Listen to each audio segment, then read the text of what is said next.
on her.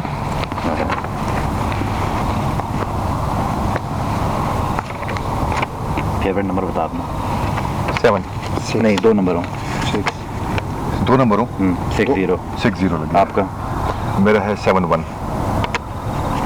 कोई भी number. आपका 11. 11. वो 11 वाले का 11 हो गया। हाँ। असलम भाई को क्या देना है? वो है बीच में? 23. 23. ये 4 हम पक्के हैं। 23। ये नंबर फिर याद रखना भाई। ये नंबर याद रखने में आपको लिख के भी दे ठीक है, दूँगा, हाँ। तस्वीर भी खींच दूँगा इसकी। ठीक है। 71। अगर वोट ज़ाया करना है उन्होंने, तो फिर आपने क्या करना है? एक उन्होंने जो लगा कि अच्छा हम दोनों को क्रॉस करेंगे।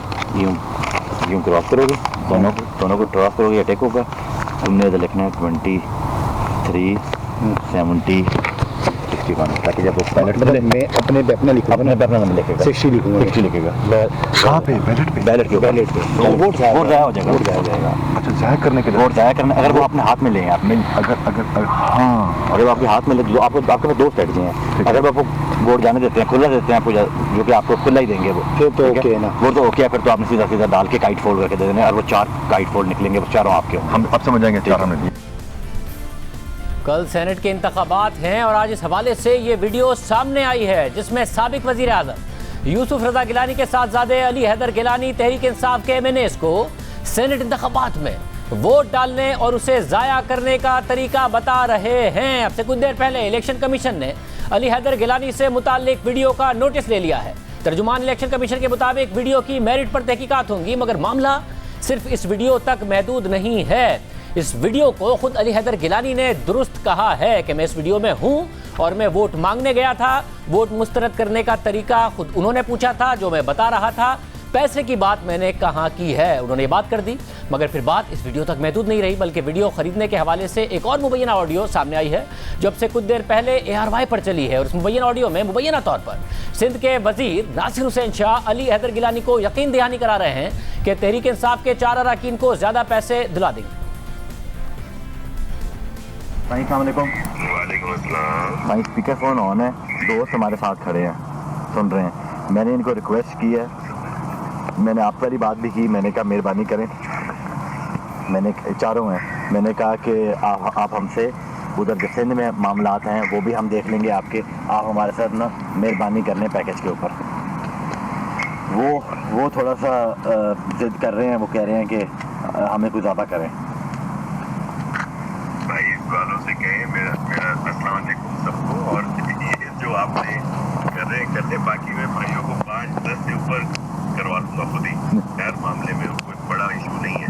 इनको पता है इनकी मुख्तलिफ भाइयों के जो काम है वो सारे मेरे ज़िम्मे, हर लिहाज से कॉन्फिडेंशियली होगा सारा। मैं बात कर, ये बात करें कैप्टन साहब से। जी हाँ। ऑडियो बहुत ज़्यादा अहम है। नासिर हुसैन शाह साहब हमारे साथ मौजूद होंगे और हम उनसे बात करेंगे, क्योंकि वो ये बात कर रहे हैं और मुबैना तौर पर अली हैदर गिलानी उनसे कह रहे हैं कि हमारे साथ ये 4 भाई हैं, इधर सिंध में इनके मामलात हैं, आप हमारे साथ मेहरबानी करें पैकेज के ऊपर। वो थोड़ा ज़िद कर रहे हैं, कह रहे हैं कि हमें कुछ ज़्यादा करें। नासिर हुसैन शाह साहब कहते हैं कि भाई वालों को सलाम अलैकुम, जो आप कह रहे हैं वो कर लें, बाकी मैं भाइयों को 5 से 10 ऊपर करवा दूंगा खुद ही, कोई बड़ा इशू नहीं। उनको पता है कि उनके मुख्तलिफ भाइयों के जो काम हैं वो सारे मेरे ज़िम्मे हैं, हर लिहाज से कॉन्फिडेंशियली होगा सारा कुछ। और ये सारी की सारी बात मुबैना तौर पर नासिर हुसैन शाह और अली हैदर गिलानी के दरमियान है। नासिर हुसैन शाह साहब का मौक़िफ़ मालूम करने के लिए उन्होंने कहा था कि हम उन्हें 10:02 पर कॉल करें। हम मुसलसल रब्ता कर रहे हैं, वो जैसे ही हमारे साथ मौजूद होते हैं हम उनसे इस हवाले से पूछेंगे। अली हैदर गिलानी ने अपनी जो मुबैना वीडियो आई थी उस हवाले से क्या कहा था, वो ज़रा देख लीजिए। जहाँ तक ताल्लुक़ है इस वीडियो का, तो मैं ये बात बड़े वसूख से कह सकता हूँ कि ये जो MNA हजरात हैं, PTI से उनका ताल्लुक़ है, मेरे वो दोस्त हैं, उन्होंने मुझे बुलाया। मैं उनसे एक दफ़ा नहीं, मैं कई दफ़ा मुलाकात कर चुका हूँ, और अगर वो मुझे दोबारा बुलाएंगे मैं दोबारा भी उनसे मुलाकात करूँगा। मेरी जो गुफ्तगू थी वो आप सबके सामने है। उन्होंने मेरे से ये सवाल किया कि हम आपको वोट देना चाहते हैं, और हम हफीज़ शेख जो हमें 2.5 साल से हमारा नाम भी नहीं जानता, 2.5 साल से हम उसके साथ मुलाकात करना चाहते हैं, वो हमें दफ्तर में नहीं घुसने देता अपने, तो हम हफीज़ शेख को वोट नहीं देना चाहते। हम गिलानी साहब का एहतराम करते हैं, हम गिलानी साहब को वोट देना चाहते हैं। और वो 1-2 नहीं, वो ज़्यादा मेंबरान थे। ना हमने कोई मंडी लगाई है, ना हमने कोई ख़रीदो फ़रोख्त की है। मुझे बताया जाए कि कौन सी वीडियो है जिसमें मैंने कोई पैसों की बात की है उनसे। कोई वीडियो नहीं है। उन्होंने मेरे से सवाल किया, मैंने उन सवाल का जवाब दिया। उन्होंने मेरे से पूछा कि हमने वोट डालना है और हमने वोट, अगर हमारा वोट वो हमें निशान ज़्यादा वोट देंगे फिर क्या करना है, मैंने उसका जवाब दिया। मैंने उसमें कौन सा गलत काम किया। ये उनका मौक़िफ़ था। नासिर हुसैन साहब से मुसलसल रब्ता कर रहे हैं। जैसे ही रब्ता होगा उनसे इस हवाले से, इस ऑडियो के हवाले से पूछेंगे कि वो यकीन दहानी करा रहे हैं ये वही 4 MNA हैं जिनकी अली हैदर गिलानी की मुबैना वीडियो सामने आई है। इलेक्शन कमीशन ने नोटिस ले लिया है। फवाद चौधरी साहब भी हमारे साथ मौजूद है। फवाद चौधरी साहब बहुत शुक्रिया। फवाद चौधरी साहब, आज आप इलेक्शन कमीशन गए, आपने कहा वहाँ पर अमला मौजूद नहीं, इलेक्शन कमीशन ने कहा अमला मौजूद था और बाद में नोटिस भी ले लिया गया है। अब आप मुतमईन हैं? जी बिल्कुल, मैंने कहा चले देर हुई आने में, तुमको शुक्र है फिर भी आए तो बड़ी अच्छी बात है। इलेक्शन कमीशन ने नोटिस लिया है और इलेक्शन कमीशन जो है एक ताकतवर इदारे के तौर के ऊपर उभर रहा है और ये एक बड़ी खुशाइन बात है। और मुझे उम्मीद है कि इलेक्शन कमीशन इस केस में भी जो उनका किरदार जिस तरह का है वही होगा और वो इस वीडियो की तह तक पहुंचेंगे और हकायक आपके और मेरे सामने आएंगे। साहब, ज़ाहिर है बहुत बड़ी जिम्मेदारी है पाकिस्तान पीपल्स पार्टी पर कि अपनी पोजीशन क्लियर करे। हम अली हैदर गिलानी साहब से भी रब्ता कर रहे हैं, नासिर हुसैन शाह से भी, मगर जो MNAs हैं मुबैना तौर पर 4, जिनमें से असद उमर साहब कह चुके कि 3 का हमें पता है कि कौन है, चौथे का हम पता कर रहे हैं। जब आपने प्रेस कॉन्फ्रेंस की थी तो आपने कहा था कि आपको उनका इल्म नहीं है। उनके खिलाफ क्या कार्रवाई होगी? तहरीक इंसाफ क्या कर रही है? नहीं, एक्चुअली 4 को ही पता है कौन है और उनके खिलाफ क्या कार्रवाई होगी या उनका किरदार क्या है या वो क्या वाकई बिक रहे थे, ये कहानी अभी बाकी है और इंशाल्लाह आप देखेंगे कि कहानी का ये रुख भी आपके सामने आ जाएगा। मतलब वाकई बिक रहे थे, इससे क्या मुराद है? आप कह रहे हैं कि वो ये सारा का सारा इसलिए कर रहे थे कि इनको पकड़ सकें, असल में वो बिक नहीं रहे थे? ये हिस्सा जो है वो कल तक सामने आएगा और आप कहानी का दूसरा हिस्सा जो है वो कल तक आप देख सकेंगे। और उन्हें कल वोट आप डालने देंगे या इलेक्शन कमीशन में उनके खिलाफ भी आप जाएंगे, क्योंकि आप चाहते हैं कि यूसुफ रज़ा गिलानी साहब के खिलाफ रेफरेंस हो, उनको डिस्क्वालीफाई किया जाए, तो इन 4 MNAs का क्या किया जाए? ये जो 4 MNAs हैं ये कल अपना वोट इस्तेमाल करेंगे। बस अब यानी कि पार्टी को लगता है कि इनका कोई कसूर नहीं था, अगर इनको वोट डालने की इजाजत है? इसके ऊपर ज्यादा जो है वो कल तक आपके सामने सारे हकायक जो हैं वो आ जाएंगे। जो 4 MNAs हैं जो PTI के, उनके हकायक भी आपके सामने जो है वो आ जाएंगे और ये पूरी जो कहानी है जिसमें अभी आपने देखा तकरीबन आप 2 के आपने वीडियोस और भी आपने देखी होंगी कि किस तरीके से तकरीबन 10 करोड़ रुपए तक वोट जो है वो ऑफर की गई। वो कहानी भी आपके सामने आ जाएगी तो आपको पूरी जो एक गुत्थी है आपके सामने खुल जाएगी कि ये मामला जो हैं वो कौन से शुरू हुए। नासिर अली शाह साहब ही इसमें तो वो तो खैर 100% मुलव्वस हैं, बाकी लोग भी मुलव्वस हैं और पीपल्स पार्टी की जो आला तरीन की आदत है वो कैसे इसमें मुलव्वस है। सर मेरे साथ रहिएगा, नासिर हुसैन शाह साहब हमारे साथ मौजूद हैं। शाह साहब बहुत शुक्रिया मेरे शो में ज्वाइन करने के लिए। शाह साहब, मुबैना ऑडियो आपने सुन ली होगी और मुबैना तौर पर अली हैदर गिलानी आपकी बात करा रहे हैं उन 4 MNAs से जो वीडियो में जिनसे वो बाकायदा तौर पर वोट के हवाले से बात करते नजर आए, और आप कह रहे हैं कि मैं भाइयों को 5 से 10 ऊपर करा दूंगा, कोई बड़ा इशू नहीं है, मुख्तलिफ भाइयों के जो काम हैं वो सारे मेरे जिम्मे हैं, सब कॉन्फिडेंशियली होगा। नासिर शाह साहब, आपका क्या मौक़िफ़ है इस ऑडियो पे? जी, मेरा तो ये आवाज ही नहीं है, ना ही मेरी किसी से बात हुई है। ये आप गिलानी साहब से पूछ सकते हैं या वो जो जिनका जिक्र किया जा रहा है MNAs का, उनसे आप पूछ सकते हैं कि कौन था उसमें। मैंने तो अभी ये जाहिर है क्लिप चल रहे हैं, मुझे भी भेजे हैं कुछ दोस्तों ने, मैं कहीं रास्ते में हूँ कि जी इस तरह की बात हो रही है। ऐसी कोई भी बात नहीं हुई, मेरी तो किसी से बात नहीं हुई। अली हैदर गिलानी साहब की आखिरी दफा फोन पे कब बात हुई थी? जी, कासिम गिलानी से मेरी बात हुई है और गिलानी साहब जाहिर है हमारी पार्टी के हैं, बड़े यूसुफ साहब से भी मेरी बात हुई थी, लेकिन ऐसी कोई भी मेरी बात नहीं हुई जिसकी ये क्लिप चल रहे हैं सोशल मीडिया पे या आपकी किसी टीवी के जरिए। मैंने एक तो सुने अभी रास्ते में, तो ऐसी कोई मैं शाह साहब आपको सुनवा देता हूँ, आप बताइएगा आपकी आवाज है या नहीं है। आप अगर एक दफा सुन लें। हाँ जी जी। अस्सलाम वालेकुम। वालेकुम अस्सलाम। भाई स्पीकर फोन ऑन है, दोस्त हमारे साथ खड़े हैं, सुन रहे हैं। मैंने इनको रिक्वेस्ट की है, मैंने आप वाली बात भी की, मैंने कहा मेहरबानी करें, मैंने चारों हैं, मैंने कहा कि आप हमसे उधर जो सिंध में मामलात हैं वो भी हम देख लेंगे आपके, आप हमारे साथ ना मेहरबानी कर लें पैकेज के ऊपर। वो थोड़ा सा जिद कर रहे हैं, वो कह रहे हैं कि हमें कुछ ज़्यादा करें। भाई इस वालों से कहें मेरा अस्सलाम वालेकुम सबको, और ये जो आपने कर रहे बाकी मैं भाइयों को 5-10 से ऊपर करवा लूंगा खुद ही। हर मामले में कोई बड़ा इशू नहीं है, इनको पता है इनके मुख्तलिफ भाइयों के जो काम है वो सारे मेरे ज़िम्मे हर लिहाज से कॉन्फिडेंशियली होगा सारा। मैं बात कर, ये बात करें कैप्टन साहब से। जी शाह साहब कुछ याद आया? शाह साहब जी बिल्कुल याद नहीं आया, क्योंकि मेरी बात ही नहीं हुई। और ये कैप्टन साहब कौन से कैप्टन थे, किस फोर्स के कैप्टन है जिनसे ये, आप गिलानी साहब आपको मजीद सही बता सकते हैं कि मेरी बात हुई है या किसी और से इन्होंने उनकी बात कराई है? साहब गिलानी साहब अब हर जगह जा रहे हैं, हमारे शो से ऐसा लग रहा है कि वो कतराते नजर आ रहे हैं, इसलिए मेरे पास आप ही हैं। तो मैं जानना चाहूँगा, क्योंकि अगर ये आपकी आवाज़ नहीं, वो आपसे इतना मिल रही है कि मुझे शक हो रहा है मैं इस वक्त भी नासिर से शाह साहब से बात कर रहा हूँ या किसी और से कर रहा हूँ। वो इतनी आप मैं भी सुन लें, मैं भी किसी और से उन्होंने बात कराई हो, ये तो गिलानी साहब ही बता सकते हैं। और मेरी इस तरह की कोई बात नहीं। और 5-10 क्या बढ़ाने, 5-10 जो मैं सुन रहा था, तो ये बेहतर ज्यादा है कि गिलानी साहब, और गिलानी साहब को आपके शो में आना चाहिए। आपको जिस तरह पूरी दुनिया में देखा जाता है, आपकी एक क्रेडिबिलिटी है, तो गिलानी साहब को जरूर आपकी उसमें आके ये क्लियर करना चाहिए कि वो किससे और बात करा रहे थे उनकी, और वो कौन थे जो दीगर उस पे थे, और क्या बात हुई। मे बी किसी से ऐसी बात करा रहे हो, कोई उनसे हो, लेकिन मेरी किसी से बात नहीं। तो शाह साहब सिंध में कोई और है जो ये सारे के सारे मामला देखता हो, कि अगर वो 3-4 MNA से वहां मिल रहे हैं, उनको बता रहे हैं कि अगर वोट आपने डिस्कार्ड करना है तो कैसे करना है, हमें देना है तो कैसे देना है, सिंध में कोई और है जो देखता हो? क्योंकि मुबैना तौर पर PTI के MNAs हैं। मैं सिर्फ एक अर्ज कर दूं कि हुआ ये है कि देखें, दीगर लोग भी तो है ना, MQM के लोग भी हैं, GDA के लोग भी हैं, या दीगर पार्टीज के लोग भी हैं। वहां पे कोई किसी से बात नहीं कर रहा, सिर्फ और सिर्फ PTI के लोगों से क्यों ये इस तरह की चीजें आ रही हैं कुछ दिनों से।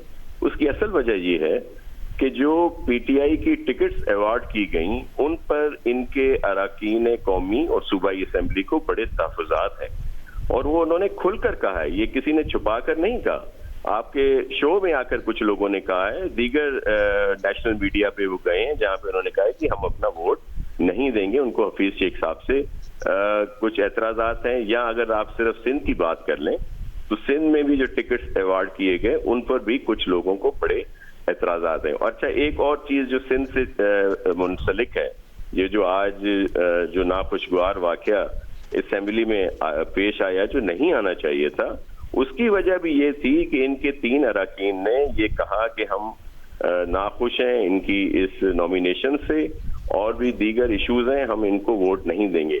अगर हमने किसी को खरीदना होता या हमने उनसे वोट लेना होता, तो वो जाहिरी क्यों होते, वो आराम से आते, हमारे कैंडिडेट को वोट देते और फिर चले जाते, बाद में वो इन ख्यालात का इजहार करते। हमारा तो इसमें कोई अमल दखल नहीं है।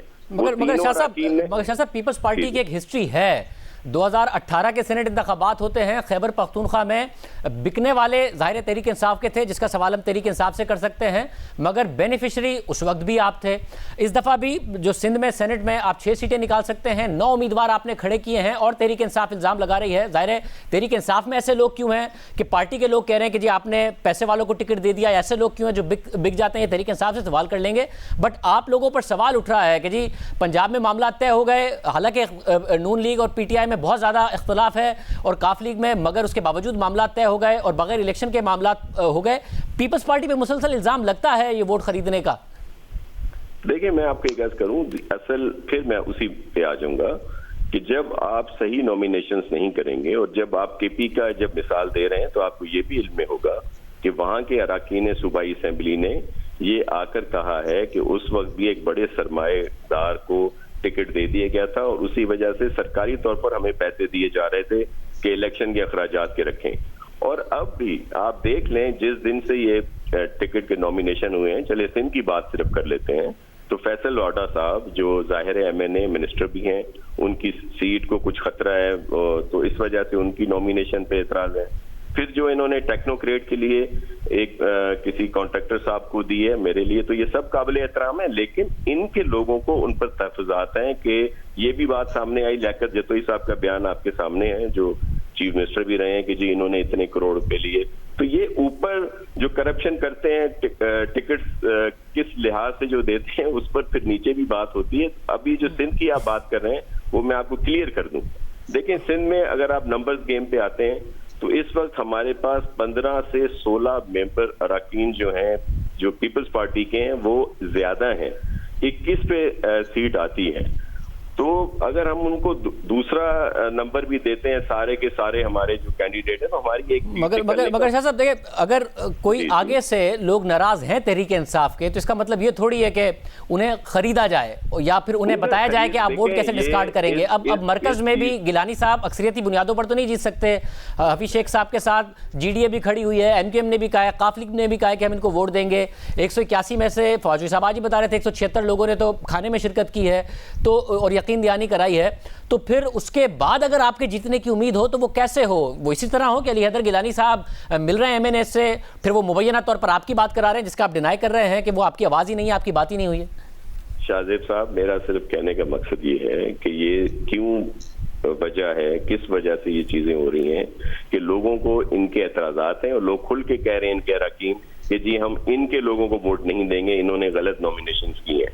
तो इस वजह से जो हमारे पास एक्स्ट्रा वोट हैं, सिंध की अगर बात आप करते हैं तो हमें तो जाहिर है पूरी उम्मीद है कि हमारे ज्यादा लोग जीतेंगे क्योंकि नंबर्स में ये चीज है, लेकिन हम खरीदो फरोख्त पर बिल्कुल बिलीव नहीं करते। ये जरूर है कि जो लोग इनसे नाराज हैं और मे भी उनको ये जहन में हो कि बाद में जो है वो उनका जो भी फैसला आएगा पॉलिटिकली तौर पर उस पर मे भी कहीं पे उनको कोई सपोर्ट की जाए, तो ये हो सकता है, लेकिन खरीदो फरोख्त में हम लोग इन्वॉल्व नहीं है। शाह साहब, आप क्योंकि ज़ाहिर है बहुत अरसे से एमपी हैं, मुझे आखिर में ये बता दीजिएगा, आप जब एमपी बहुत अरसे से हैं और बहुत सारे सेनेट के इंतखाबात में आपने वोट भी डाला होगा, किसी को ये बताना कि वो या तो काइट फोल्ड कर दें या फिर निशान लगा दें ताकि बाद में पता चल सके, ज़ाहिर जो मुस्तरदशुदा वोट होता है वो पार्टी के पोलिंग एजेंट को दिखाया जाता है ताकि बाद में पता चल सके और बंदा भी आगे से कह रहा है फिर आपको पता चल जाएगा ना ये हमारे वोट है। ये किस लिए जानना चाहेंगे हैदर गिलानी साहब? देखिए मैं कोई गिलानी साहब को डिफेंड नहीं कर रहा, ये बिल्कुल इस तरह नहीं होना चाहिए और जो भी है सबको अपने तौर पर वोट डालने चाहिए। और वो उन्होंने एक चीज बताई थी प्रेस कॉन्फ्रेंस में आकर कि ये लोग जो थे ये कह रहे थे कि जी हमने जो नॉमिनेशन हुई है हमें उस पर एतराज है, हम इसलिए वोट नहीं देंगे। तो जिस पे ये बात हुई थी वो उनके दोस्त थे बकौल गिलानी साहब के, जो भी उनका इंटरव्यू आया है, प्रेस ब्रीफिंग जो उनकी आई थी उसमें उन्होंने ये सारी चीजें कही हैं। शाह साहब, मैं उम्मीद कर रहा हूँ आप गिलानी साहब से बात कीजिएगा कि प्रोग्राम इस वक्त लाइव है, वो हमें ज्वाइन कर लें। आपका बहुत शुक्रिया, मैं बहुत शुक्रिया। और जी कोशिश कीजिएगा हैदर गिलानी साहब हमारे साथ मौजूद भी हों, उन्होंने उनके भाई की तरफ से भी कमिटमेंट आई थी कि वो हमें शो में ज्वाइन करेंगे और इस वक्त वो फ़ोन नहीं उठा रहे। फवाद चौधरी साहब, आपने जवाब सुना, आपकी पार्टी किस हद तक जाएगी इस मामले के हवाले से? आपने कहा अपने एमएनएस के हवाले से तो आप कह रहे हैं कि कल वो डालेंगे, पीपल्स पार्टी ये सवाल उठा रही है कि आपके तो लोग बाकायदा तौर पर मीडिया पर आके कह रहे हैं उन्हें खरीदने की क्या ज़रूरत है, वो तो बार बार कह रहे हैं कि जी उन्हें एतराज़ है टिकटों पर। अच्छा, दो बातें। एक तो जो आपका प्रोग्राम है ना बड़ा जालिम है।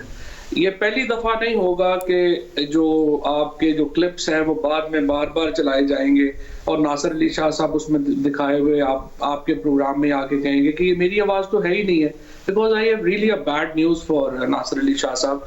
और वो ये है कि अब टेक्नोलॉजी इतनी आगे चली गई है कि आपकी जो आवाज है वो कल ही 1 घंटे में इलेक्शन कमीशन चेक करवा सकता है कि आपकी है या आपकी नहीं है। और उसके बाद हमारी जो एविडेंस एक्ट है और हमारा जो इस वक्त क्रिमिनल लॉ है, दोनों अमेंड हो चुके हैं जिसमें कि जो टेक्नोलॉजी की एविडेंस है वो कोर्ट में पेश की जाएगी बतौर सबूत के। तो शाह साहब की जिस तरह से आपने भी बात की, ये जो इतनी बोधी एक किस्म की जो दलीलें होती हैं कि मैं तो था ही नहीं, मेरी तो आवाज था ही नहीं, थी ही नहीं, ये चीजें अब बड़ी पुरानी हो गई हैं। अनफॉर्चुनेटली शाह साहब जो हैं उनको उनके सामने ये बातें जो हैं वो बार बार दोबारा आएंगी। जिस तरह से आपने हुसैन नवाज का इंटरव्यू किया था, आपने सलमान का इंटरव्यू किया था, एक सीरीज है आपके इंटरव्यूज की जो बाद में बार बार जो है वो चली। और अल्लाह हमें महफूज रखे आपसे और आपके इस जो शर्अंगेज किस्म का जो होता है। मगर फौजी साहब, मैं ये जानना चाहूँगा कि पार्टी अपने किस हद तक देख रही है कि हमें इंटरनल देखना पड़ेगा कि हमारे साथ हो क्या रहा है। हर जगह से आपके ही रहनुमा आप ही की पार्टी पर आवाज़ उठा रहे हैं, बलूचिस्तान से लेकर सिंध तक कि जी पैसे देकर टिकट दे दिया। आप ही के लोग कह रहे हैं कि हम उम्मीदवारों को वोट नहीं देंगे क्योंकि ये तो पैसे लेके ये काम हो रहा है। आपकी पार्टी पर बार बार सवालात उठ रहे हैं, पार्टी खुद भी देखेगी ये हो क्या रहा है हमारी पार्टी में। नहीं, कुछ ऐसा हो नहीं रहा, ये सिर्फ 2-4 मीडिया के ऊपर। मिसाल के तौर के ऊपर अगर आप सिंध को देखें, सिंध में जो लियाकत जतोई साहब हैं वो खुद सेनेट के उम्मीदवार थे। अब 1000 एक अनार और 100 बीमार वाला हिसाब होता है, तो ये नहीं होता कि आप एक को टिकट दे देंगे तो कोई नहीं बोलेगा। ये हर जगह के ऊपर होता है, हर जगह के ऊपर तनकीद होती है। हमारी पार्टी में जो टिकट का हुआ, मैं आपको खुद बता सकता हूँ, मैं पार्लिमानी बोर्ड का मेंबर था, एक टिकट के ऊपर भी इमरान खान साहब ने ये नहीं कहा कि इसको लाजमी टिकट देना है, बल्कि उन्होंने नाम ही नहीं दिए। उन्होंने कहा मैं इसलिए नाम नहीं दे रहा कि मैं नाम दूंगा तो फिर आप सब लोग कहेंगे कि नहीं इसको प्राइम मिनिस्टर कह रहे हैं तो इसको टिकट देना ही देना है। सो इसलिए बहुत शफाफ जो है वो प्रोसेस जो है वो इख्तियार किया गया, और जो तमाम जो 13 लोग थे, जो गलती हुई है, अगर गलती हुई है तो भी हम जो 13-14 लोग उस पे मेंबर थे तो हमारी गलती है। सही फैसले हुए हैं तो उसका क्रेडिट जो है वो भी पार्टी को जाता है। इमरान खान को ये क्रेडिट जरूर जाता है, उन्होंने एक भी उम्मीदवार को नामजद नहीं किया। सो ये ऐसी बातें हैं, कहीं पे भी कोई इख्तलाफ नहीं है। और कल आप देखेंगे भी कि जब रिजल्ट आएंगे, और चाहे आप सिंध में भी देख लें, और जो ये नेशनल असेंबली का है, क्योंकि अभी खबर आ रही है कि तहरीक इंसाफ ने दरख्वास्त जमा करा दी है कि यूसुफ गिलानी साहब के खिलाफ। आप चाहते हैं कि कल इलेक्शन हो या आप चाहते हैं कि कल का इलेक्शन मुलतवी हो जो इस्लामाबाद नहीं? इलेक्शन तो हो जाएगा, इलेक्शन हो जाए, कोई प्रॉब्लम नहीं है। हम तो वोटों में बड़े आगे हैं, हमें ये प्रॉब्लम नहीं है। जैसा आपने खुद ही आगे बताया, आज हमारा जो जोहराना था पीएम साहब का, उसमें 176 लोग थे। ओवरऑल हमारे पास 180 प्लस लोग हैं। So we don't mind, election हो भी जाए। लेकिन देखिए शायद मेरा आपका पाकिस्तान का इंटरेस्ट ये है कि ये प्रैक्टिस रुकनी चाहिए ना। ये तो नहीं कि हर इलेक्शन हो, लोग 5-5, 10-10 करोड़ रुपए गाड़ियों में लेके आ जाए और पता चले कि ये इलेक्शन इस तरह से हो रहा है। इससे पूरा जो जमहूरियत का निजाम है उसके ऊपर आंच आती है। एक पूरी आपका सिस्टम जो है वो उस पर गिर जाता है। और अनफॉर्चुनेटली छांगा मांगा से 1980 से लेकर के अब तक जो नवाज शरीफ साहब हैं उन्होंने इससे कुछ सीखा नहीं है। और हम ये देखते हैं कि जो भी हमारा सिस्टम है वो वैसे ही चल रहा है, उससे इन्होंने सीखा कुछ नहीं। बहुत शुक्रिया फवाद चौधरी साहब हमारे साथ मौजूद थे। कमर दिलशाद साहब, साबिक secretary election commission of Pakistan, हमारे साथ मौजूद है। कमर दिलशाद साहब, हुकूमत चाहती है कि इस बात पर जो वीडियो आई मुबैना और जो ऑडियो भी आ गई है, इस पर डिस्क्वालीफाई हो, रेफरेंस दायर किया जाए यूसुफ गिलानी साहब के खिलाफ। कल इलेक्शन है, क्या कहते हैं इलेक्शन लॉज, इस एविडेंस की बुनियाद पर वो डिस्क्वालीफाई हो सकते हैं? इलेक्शन एक्ट 2017 जो है इस बारे में मुकम्मल तौर पर खामोश है। अब ये जो आपस में बात होती है वोट ज़ाया कैसे करना है, वोट डालने का क्या तरीक़ाकार होता है, ये सियासी पार्टियों की अपनी एक इंतखाबी जंग होती है, इलेक्टोरल वार होती है। इसमें वो एक दूसरे को तरीका बताते हैं कि अगर आप हमारे हक में वोट डालना है तो आप अपनी प्रायोरिटी 1 कर दें, अगर आप किसी को पसंद नहीं करते तो आप क्रॉस लगा दें। अब ये देखें कि 25 जुलाई 2018 जो इलेक्शन हुए थे उसमें 16 लाख वोट जो है वो इनवैलिड हो गए थे। ज़ाहिर है ये भी एक ख़ास तरीक़ेकार के मुताबिक वो इनवैलिड हुए।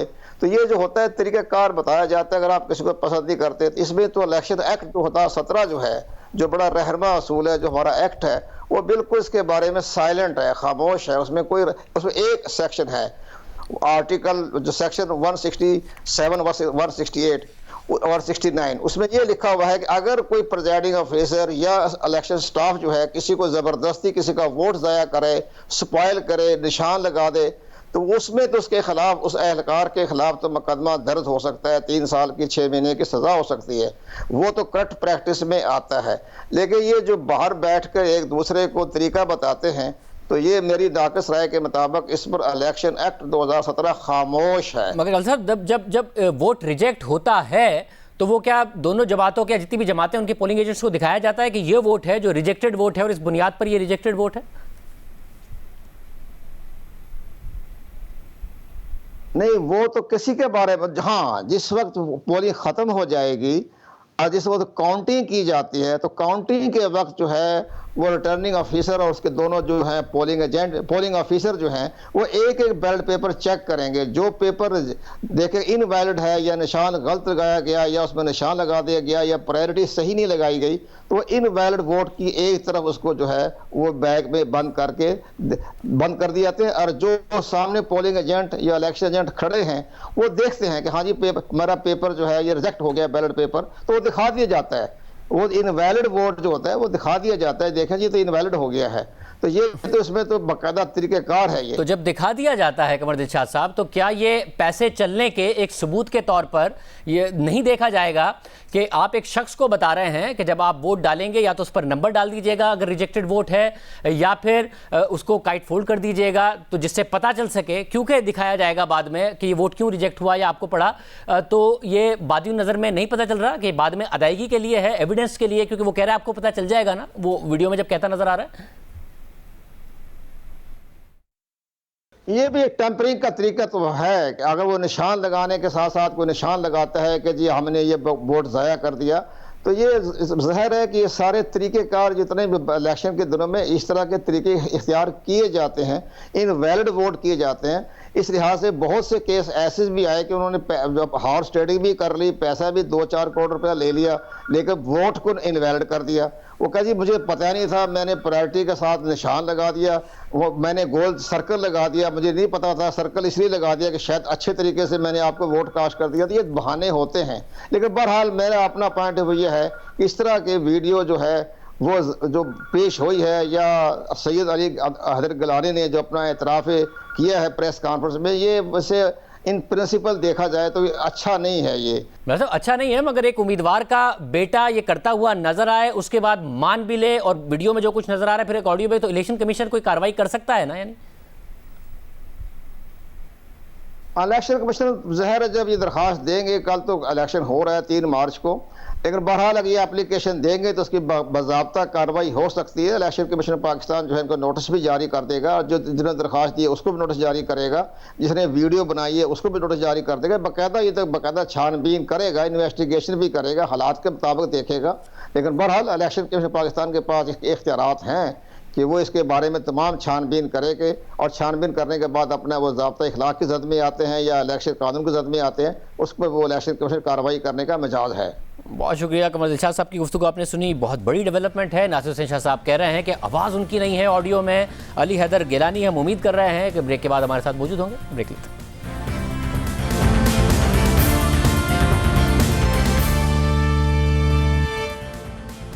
कल सेनेट इलेक्शन है और उससे पहले आज जो कुछ हुआ है वो सेनेट इलेक्शन पर सवालात उठा रहा है। इलेक्शन कमीशन ने मुबैना वीडियो का नोटिस भी ले लिया है, फिर ऑडियो सामने आ गई, एक और ऑडियो सामने आई है, उसके मंदरजात भी आपके सामने रखेंगे। हमारे साथ तो सीनियर साहब भी मौजूद हैं, फाद हुसैन साहब और सलीम साफ़ी साहब, आप दोनों का बहुत शुक्रिया।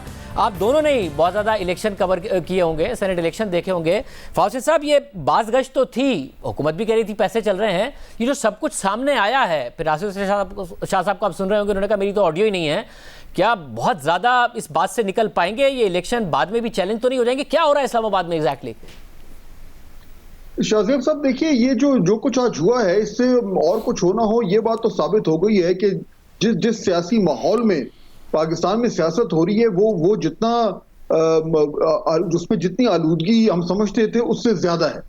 लेकिन उसके साथ साथ एक और बड़ी अहम बात है, और वो ये है कि देखिए ये जिस तरीके से ये वीडियोज आई हैं, इनसे जो पाकिस्तान तहरीक इंसाफ का एक मौकफ जो वो लेके चल रहे हैं पिछले कई हफ्तों से, जिसमें पहले वो खैबर पख्तूनख्वा वाली वीडियो आई, उसके बाद उन्होंने ऑर्डिनेंस जारी कर दिया, उसके बाद उन्होंने चैलेंज कर दिया मामले को, तो वो जो एक उन्होंने पूरी हद और इम्कान कोशिश की है कि किसी तरीके से ये ओपन बैलेट हो जाए, और बिल आखिर वो नहीं हुआ। उसके नतीजे में एक बार फिर अब ये वीडियोज आ गई। तो इससे ये बात तो बिल्कुल दुरुस्त है कि आज पाकिस्तान पीपल्स पार्टी या गिलानी साहब या उनके बेटे जो मर्जी कहें, उनको इस हवाले से नुकसान हुआ है। जो एक परसेप्शन है कि ये इलेक्शन वो कैंपेन किस तरीके से कर रहे थे, वो परसेप्शन ये बना है कि यहाँ पे कुछ गड़बड़ हो रही है, यहाँ पे 2 नंबरी हो रही है। ऊपर से जो दूसरी ऑडियो आई है नासिर हुसैन शाह साहब की,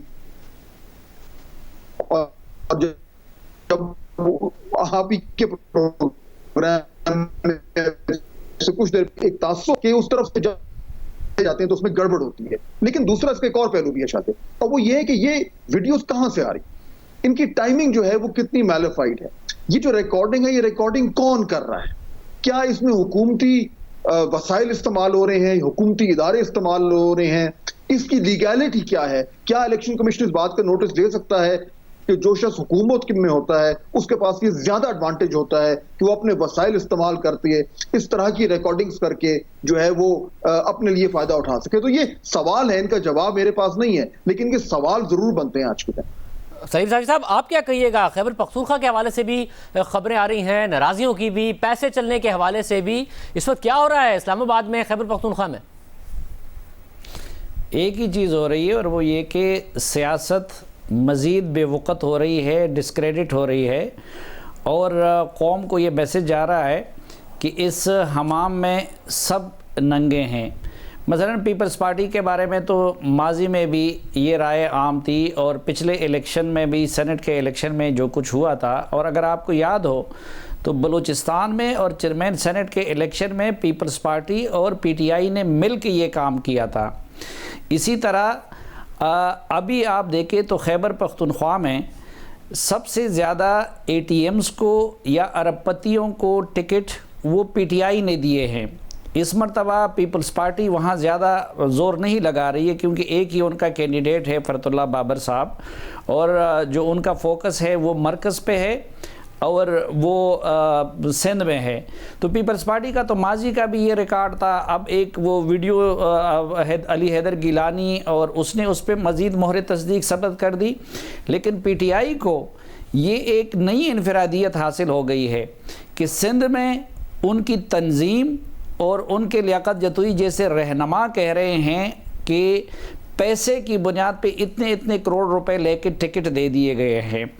फिर बलूचिस्तान में ख़ुद इस वक्त उनके 7 MPAs हैं, लेकिन पीटीआई का कोई कैंडिडेट नहीं होगा, और उनके पार्लिमानी लीडर जो इस वक्त माविन खसूसी भी है इमरान खान साहब की और सूबाई वज़ीर है यार मोहम्मद रिन साहब, उन्होंने एतराज़ किया था कि उनकी पार्टी इस बुनियाद पे ये कर रही है। अच्छा, खैबर पख्तूनख्वा में भी आप तो सिंध को मुझसे बेहतर जानते हैं कि उधर एक ग्रुप ने एक बंदे को टिकट दिलवाया है, दूसरे ने दूसरे को दिलवाया है, और खैबर पख्तूनख्वा में भी जो कुछ हुआ है वहाँ पे भी एक गवर्नर का ग्रुप है, एक वज़ीर आला का ग्रुप है, एक परवेज़ खटक साहब का ग्रुप है, वो बाकी कुछ और के। तो ये जो टिकट भी दिए गए हैं उसमें एक एक ग्रुप को, जिस तरह वहाँ पे अली ज़ैदी और उनकी ग्रुपिंग चल रही है, तो एक एक ग्रुप को एकोमोडेट किया गया है।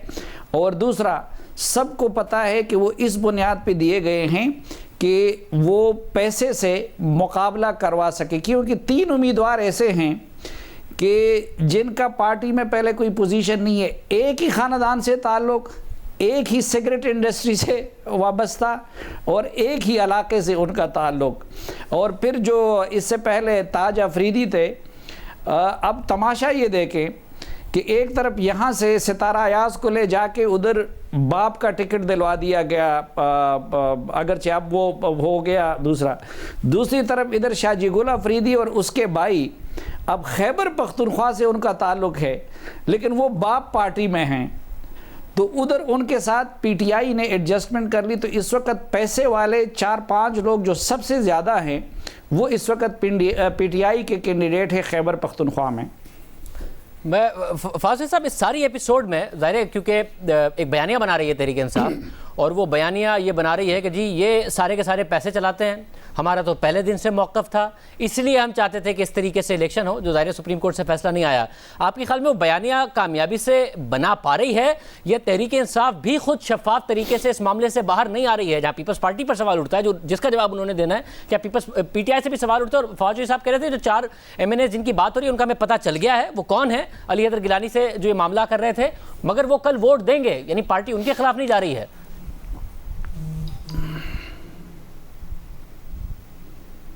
देखिए, मेरे ख्याल में जहां तक पाकिस्तान तहरीक इंसाफ का जो बयानिया है जो वो बनाने की कोशिश कर रहे हैं, तो जो उनका सपोर्टर है या जो उनका जो उनके सिंपथाइजर हैं, मेरे ख्याल में उनके लिए तो ये बयानिया काफी है। और जब इस तरह की वीडियो सामने आई हैं तो उनसे ये बयानिया जो है वो मजीद मजबूत हो रहा है।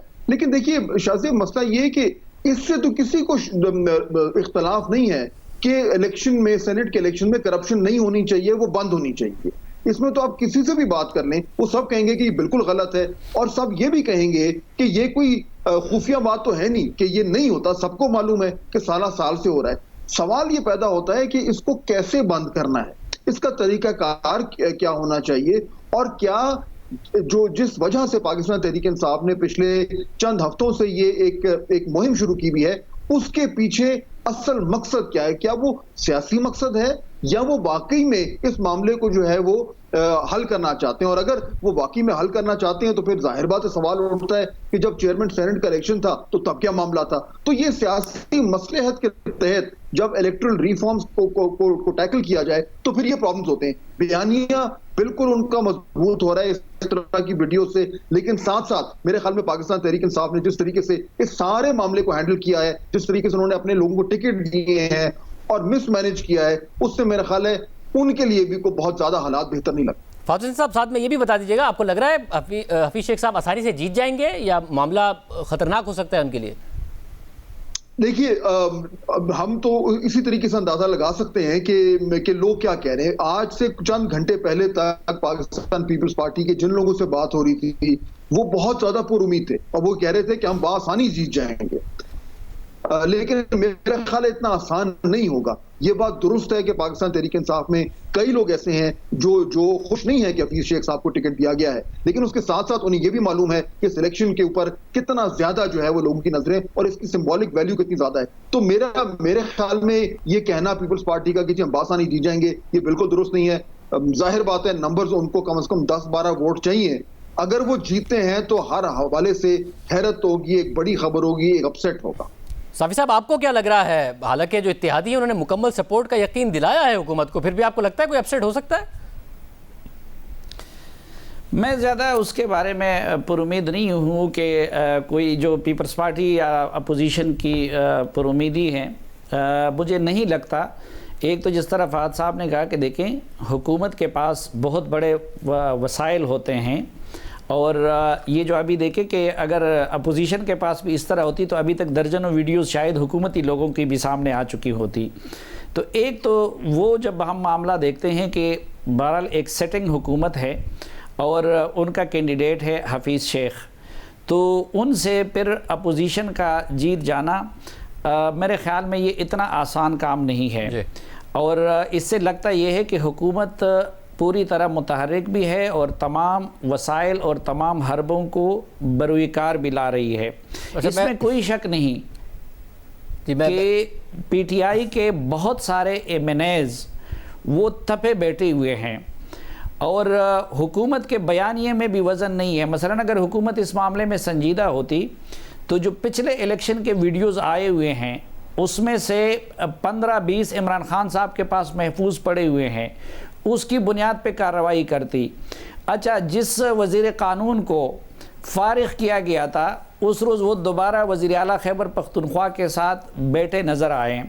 फिर मैंने आपसे अर्ज़ किया कि पैसे वाले लोगों को वोट ना दिया जाता। और दो बातें फवाद चौधरी साहब की वो बड़ी उसमें वज़न है।